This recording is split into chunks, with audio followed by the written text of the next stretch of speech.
Jonathan Kay, National Post Managing Editor for Comment.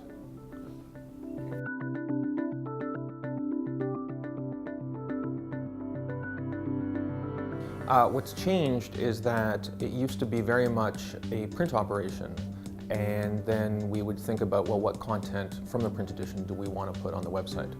And that gradually has changed over the years, and really that's sped up over the last couple of years in particular, to an organization where we're prioritizing getting stuff up on the web in real time.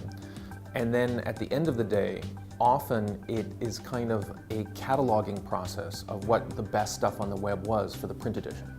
And you almost feel like you're putting a magazine together at the end of the day for the print edition because you've already generated content for the website. Especially around lunch hour, which is when a lot of people jump on their computers. So at the end of the day, you're putting together almost a second publication for print, drawing on the stuff that you've already put on the website. And that's something that's completely different from the way we used to put a newspaper together 10 or even 5 years ago.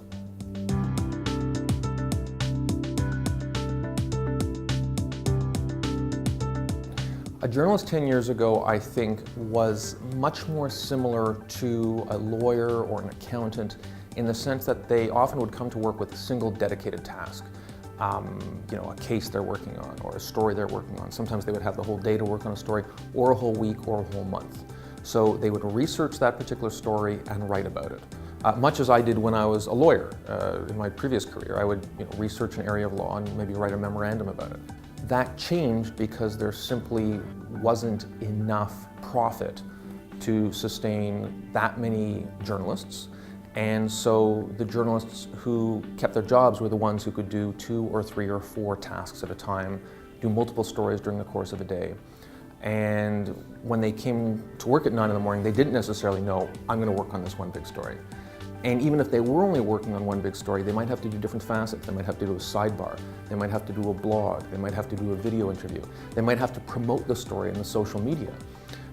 Because the idea that, oh, there's some social media director at our office, they're going to handle that. That's out the window too, because you have to promote yourself. You have to be your own publicist.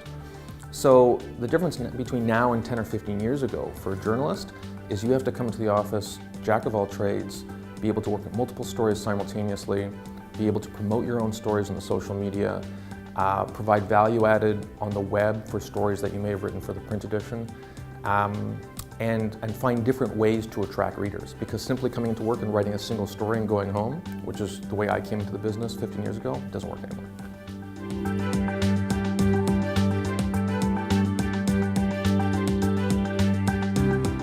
What happened was the people whose personalities were well suited to multitasking, they prospered because they wanted to do more stories.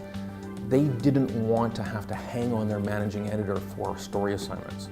And because things are busier now, because work expectations are higher, in a sense it's liberated a lot of people who really are high energy, that they're encouraged to go out and be proactive and write stories for the web and write stories for the blog. Sometimes they do stuff for the blog, no one's assigned it to them, they just do it.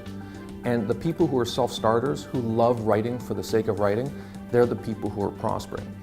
The reporters who preferred the old school environment of reporting to an editor, getting an assignment, reporting back, taking a week for a story, the sort of people who maintained that kind of work cadence, they've had a lot more difficulty in prospering in the new environment.